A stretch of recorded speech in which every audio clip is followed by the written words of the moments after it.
ओम नमस्ते जी। आज कठोपनिषद की प्रथम वल्ली का 7वां मंत्र है, उसका स्वाध्याय करेंगे। मंत्र इस प्रकार है। वैश्वानरः प्रविशत्यतिथि ब्राह्मणो गृहान् तस्यैता शांति कुर्वन्ति हरवै वस्वतोदकम्। नचिकेता को पिताजी ने कहा कि तू यम के पास जा, मैं तुझे यम को देता हूँ। तो नचिकेता ने ऐसा सोचा कि यम से कोई तो ऐसा कार्य होगा जो पिताजी मुझसे करवाना चाहते हैं। ऐसा सोचकर वो यम महाराज के पास चला गया। यम महाराज के पास जाने के लिए घर से निकल गया। जब वो यम महाराज के पास पहुंचा तो वैश्वानरः प्रविशत्यतिथि।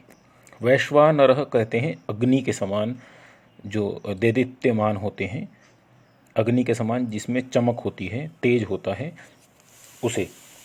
तो जो नचिकेता था वो ब्रह्मचारी था, ब्राह्मण कुल से था और ब्राह्मण व्यवस्थाओं की पालना करने वाला था। तो उसके चेहरे पर एक ब्रह्मचर्य की एक चमक थी, इसलिए उसे वैश्वानरः कहा गया है। तो वो वैश्वानरः प्रविशत्यतिथि, प्रवेश करता है अतिथि के रूप में। जो यमाचार्य के घर पर ब्राह्मण नचिकेता अतिथि के रूप में प्रवेश करता है। तो यहाँ जो यमाचार्य है उसके दो रूप हैं।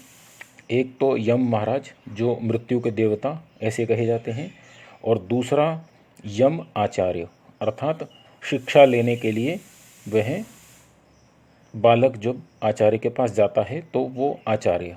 आचार्य को यम इसलिए कहते हैं कि वह शिष्य की जो उसके अंदर अज्ञान होता है उसकी मृत्यु कर देता है, अर्थात उसको मार देता है, और उसके बाद उसे ज्ञान प्रदान करता है। तो इसीलिए आचार्य को भी यम कहा जाता है। जो गुरु होते हैं, आचार्य होते हैं, उन्हें यम भी कहा जाता है।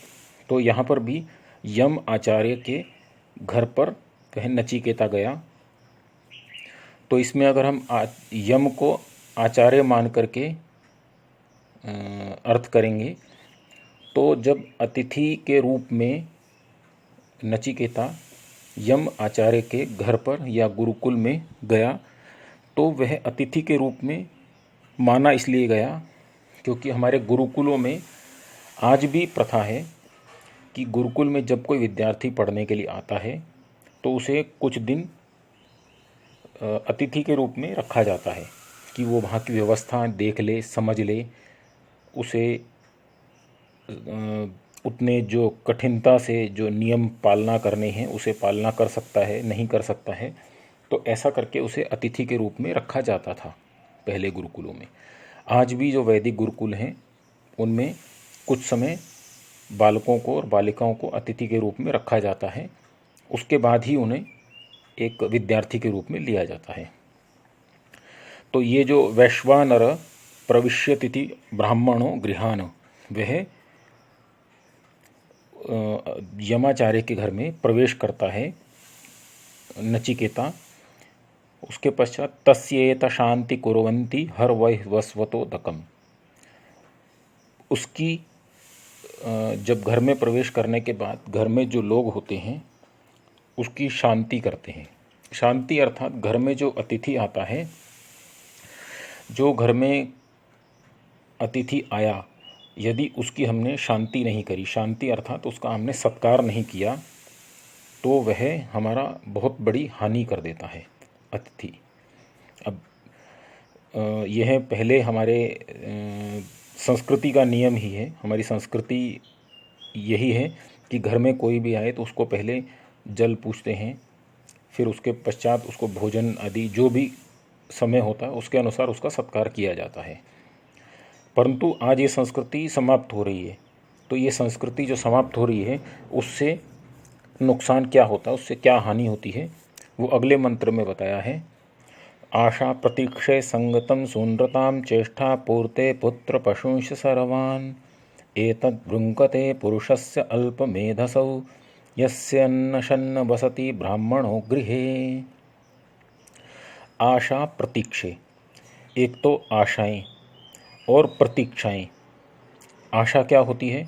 जो लगता है हमें जो चीज़ होने वाली है। जैसे हम घर पर गए, हमें भूख लगी है तो हमें आशा है कि भोजन आएगा। हम कहीं जाने के लिए खड़े हैं बस के लिए, तो हमें बस की आशा नहीं, फिर प्रतीक्षा है कि बस आएगी। बस की हम प्रतीक्षा करते हैं।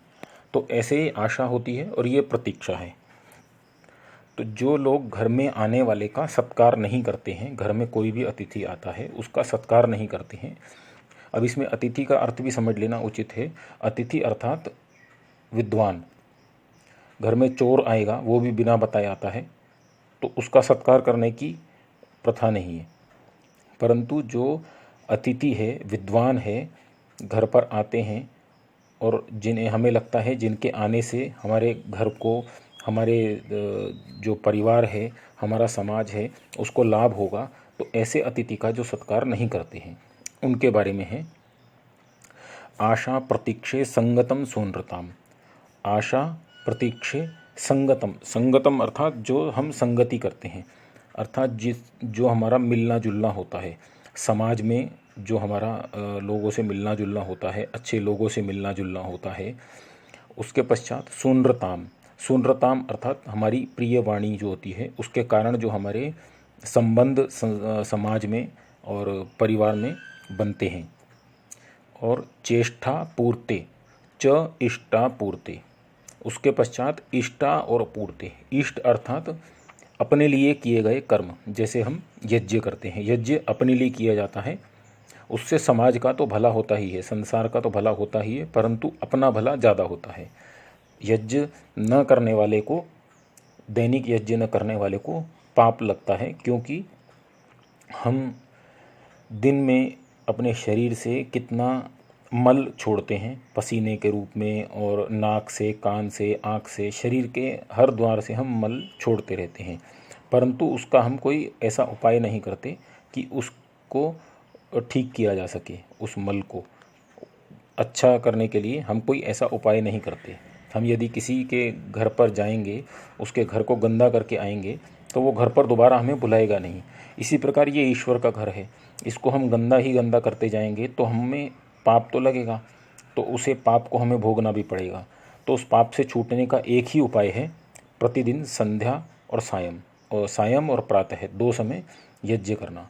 2 समय नहीं कर सकते तो 1 समय करना, 1 समय नहीं कर सकते तो 1 हफ्ते में 1 दिन करना, महीने में 2 बार करना, पाक्षिक करना, कुछ तो करना चाहिए। यदि हम कभी भी यज्ञ नहीं करते हैं तो उतने हम अपने पापों को बढ़ा रहे हैं।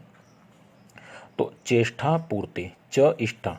इष्ट अर्थात अपने लिए किए गए कर्म, अपनी उन्नति के लिए किए गए कर्म। और आपूर्ते, आपूर्ते अर्थात आपूर्ति के लिए, समाज की, संसार की आपूर्ति के लिए किए गए कर्म। जैसे प्याऊ लगवा देना, लोगों को भोजन बंटवा देना, ये सब आपूर्ति। आशा प्रतीक्षे संगतम सूनृताम चेष्टा पूर्ते पुत्र पशुंश सर्वान। पुत्र अर्थात अपने पुत्र पुत्रियाँ, और पशुंश अर्थात अपनी संपत्ति।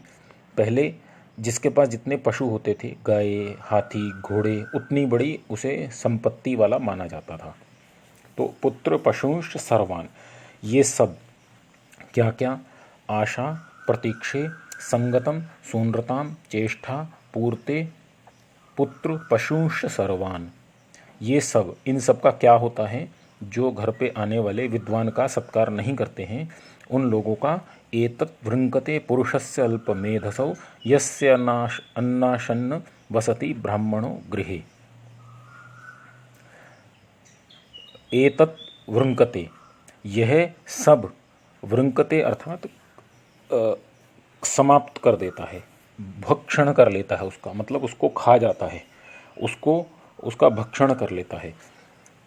पुरुषस्य अल्प मेधसो, जो पुरुष होता है उस पुरुष के, जिस पुरुष के घर में आया है अतिथि, उस पुरुष के